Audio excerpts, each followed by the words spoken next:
O ito, bagong teknolohiya daw ang kailangan para mapababa ang presyo ng bigas. Anak ng toko naman.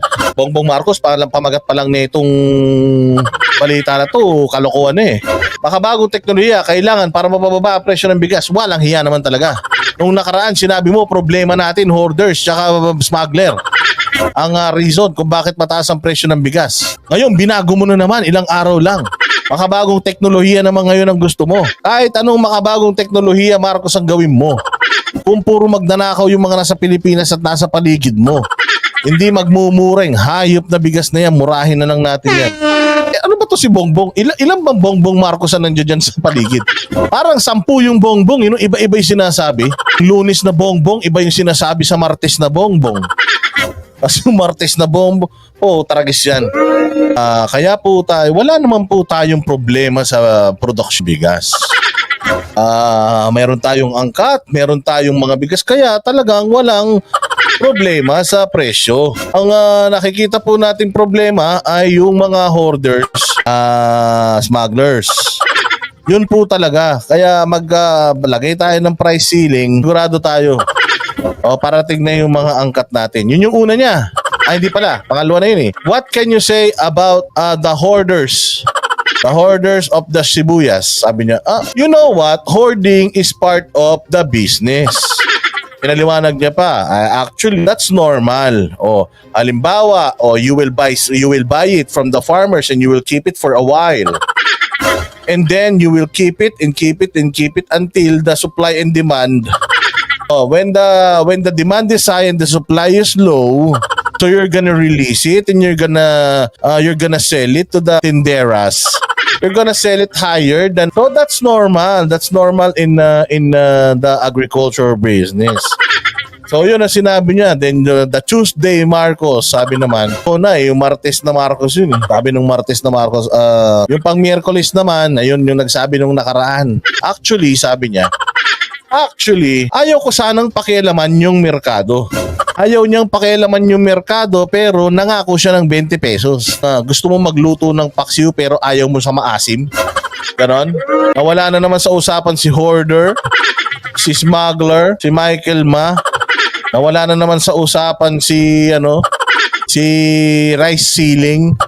Kita ng problema sa bigas, iginiit ni Pangulong Bongbong Marcos na kailangan ng bagong teknolohiya para maresolba ang mataas na presyo. Hugay ito sa ika-106 na taong kapanganakan ng dating Pangulo. Pagkatapos, dumiretso siya sa paglulunsad ng 2023 Paddy Art sa Mariano Marcos State University. Isa yan sa mga nagsasagawa ng pag-aaral kasama ang International Rice Research Institute ukol sa pagsasaka.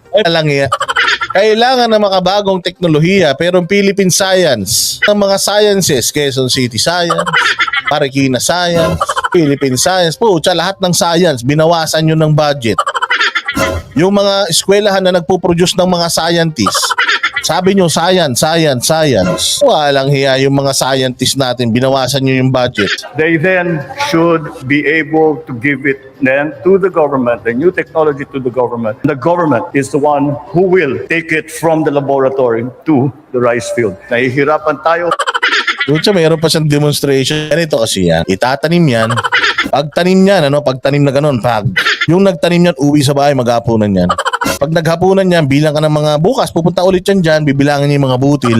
As a climate change, we have had to control the prices of rice because the markets are very volatile. So we're trying to stabilize it here in the Philippines.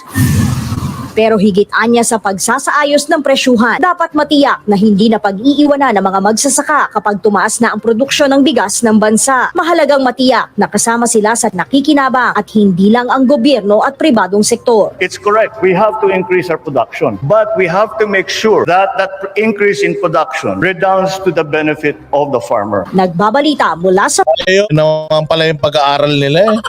Yan naman pala yung pag-aaral nila, pinag-aaralan nila kung yung bigas, kung paano magkakaroon ng mukha ni Marcos.